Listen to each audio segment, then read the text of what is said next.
Why? Why tinanggap nyo to? Bakit tinanggap nyo tong tandem na to? Bakit ina-absorb nyo yung original na dapat galit kayo? Hindi na kayo galit? All of a sudden? Why? Asan yung prinsipyo nyo? Hindi naman siguro tatagal yan ng ilang taon lang, di ba? Dapat nananalayta yan sa dugo't laman ninyo eh, di ba? Yung prinsipyo nyo. Dati naiintindihan namin kayo eh. Dati naiintindihan namin kayo kung saan kayo nanggagaling. Galit kayo sa Marcoses, hindi na namin kayang baliin yan. Hindi na kayang baliin ng sino man yung matagal nyo ng prinsipyo na tumagal na ng ilang dekada, hindi pa buhay yung mga dating mga nabubuhay ngayon. Ang ibig sabihin ba niyan, kinalimutan na rin ninyo yung nangyari kay Ninoy Aquino? Ang ibig sabihin ba niyan ay kinalimutan nyo na yung mga gold bars? Ang ibig sabihin ba niyan, totally wala na ngayon yung history ng masamang ginawa ng mga Marcoses? You just superseded your decision. Ang ginawa ninyo, finorgive nyo na. O kumbaga, erase na lahat ng mga pinaglalaban ninyo. Wala na, start na tayo from the beginning. So nagkaroon na ng bygones by bygones. So paano na yun? Wala nang hustisya para sa mga dati.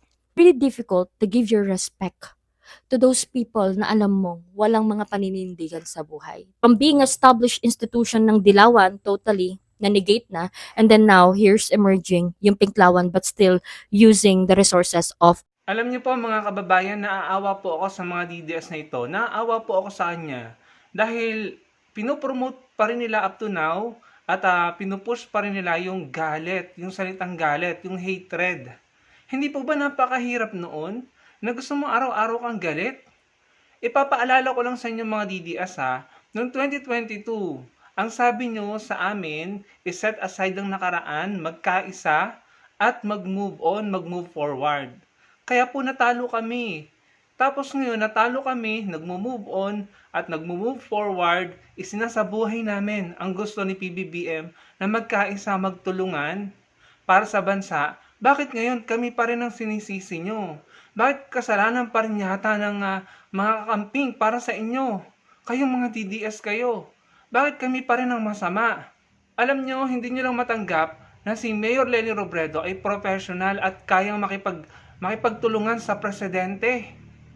Hindi nyo lang matanggap sa mga sarili nyo na yung mga sinabi nyo ay kami ang kayang gumawa.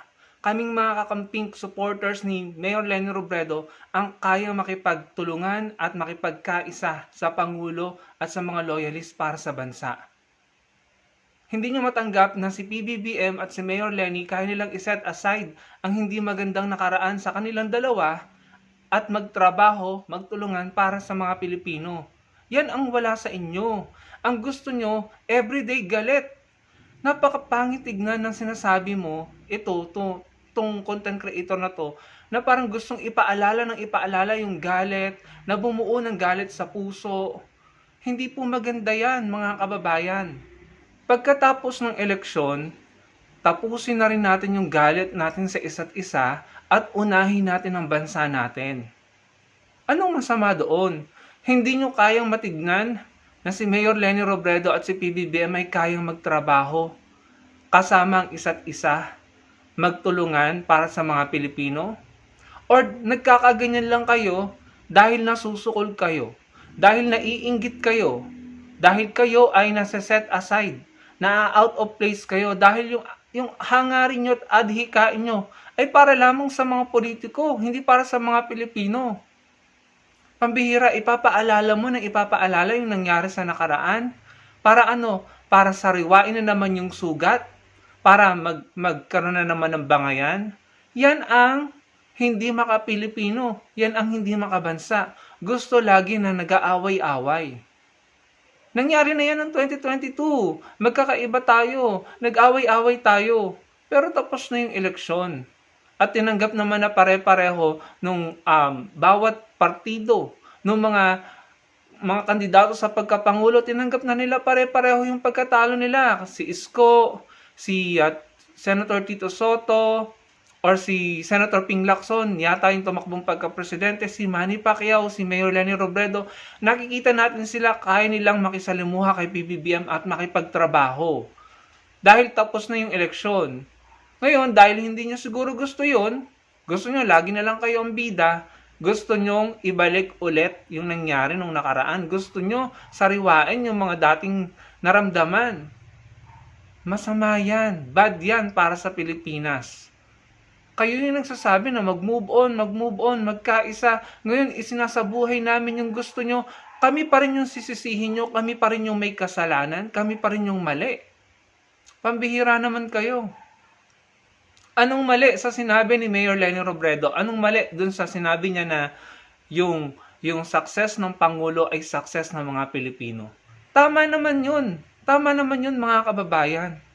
Ano bang gusto nyo gawin araw-araw? Hilahin pababa? Mag-away araw-araw? At ipanalangin na pumalpak yung Pangulo? Yan ba yung gusto nyo? Dahil lamang yung mga politikong sinusuportahan nyo ay nasusukol? Well, if that's the case, hindi kayo maka-Pilipinas. Hindi kayo nagmamahal sa mga kapwa nyo Pilipino. Ang mahal nyo lang yung mga politiko nyo. Yung nangyari sa nakaraan, nangyari na yun. Nandyan na yun. Nakasulat na yun sa libro. Nandyan na yun sa history. Natapos na eh. Natapos na yan eh. Natanggap na namin yung pagkatalo namin. Ngayon, sumusuporta kami sa nanalo. Kasi siya yung presidente. Kailangan siya talagang suportahan. Bakit ngayon kami pa rin yung pinapalabas ng masama at sinisisi nyo? Bakit ngayon hindi kayo maging masaya dun sa kagustuhan nyo na nangyayari na? Sumusuporta, tumutulong si Mayor Leni kahit siya yung pinaka number 1 rival at nagpapakita ng pagsuporta. Nagwi-wish na magtagumpay ang Pangulo. Bakit hindi kayo matuwa dyan? Kung nakikita nyo yung mga kakamping, may mga kakamping na sumusuporta sa Pangulo at masaya na natuwa, nagkita si Mayor Leni at saka si PBBM sa Naga City. Anong problema nyo doon? Bakit hindi kayo maging masaya doon? Anong ikinasasakit ng damdamin nyo? Dahil na out of place ang mga politiko nyo. Na walang ginawa kundi makipag-away magmura. Na pansariling interes ang gusto. Na mang-agaw ng kapangyarihan. Na maluklok ulit para magawa na naman ang gusto nyong gawin. Na mga di umano'y illegal at masama. Yan ang totoo. Gusto nyo lang ibalik yung mga politiko nyo. Gagamitin nyo pa kaming mga kakamping. Hasariwain nyo na naman yung sakit at sugat nung nakaraan para galitin na naman ng isa't isa kami, para magalit, para magamit nyo laban kay PBBM. Yan naman yung goal nyo eh. Hindi kayo totoong concern sa nangyari sa nakaraan. Dahil kung totoong concern kayo, nung pinagdidiskusyonan yan at pinagdedebatihan yan noong 2022, hindi naman kayo nakinig. Ang goal nyo ay unity at move on, move forward, itaguyod ang bansa. Ngayon, yun na po, ine-embrace na po namin yun.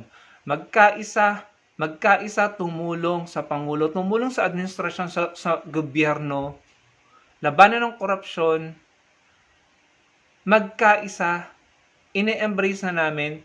Bakit ngayon bigla kayong kumakambyo? Bakit ngayon bigla kayong bumabawi at sinisisi nyo kami at binabalik nyo na naman yung nakaraan? Dahil sukol na sukol ang mga politiko nyo, na out of place sa mga politiko nyo na may sandamakmak na kasalanan sa mga Pilipino. Nabuking kayo. Yun ang totoo. Hindi kayo concerned sa bansa, hindi kayo concerned sa mga Pilipino. Concerned lang kayo sa mga politiko nyo. Unfortunately for you, masusukol palalo ang mga politiko nyo at patuloy na mabubuking ang mga baho nila at makukulong sila. At mukhang hindi na sila makakabalik. Ngayon nakita natin kung sino talaga yung sincere at may concern sa bansa. Definitely hindi mga DDS yun, mga kababayan. Huwag po tayong magpadala sa mga paandar ng mga ito, sa mga propaganda ng mga ito na gusto na naman po tayong pag-away-awayin. Huwag po tayong magpadala dahil bansa po natin na maaapektuhan dyan. Mga kababayan, mahirap po na araw-araw may galit sa puso. Mahirap po na pinopromote ang galit. Hindi tayo pwedeng forever na nag-aaway-away. Paano naman yung bansa natin?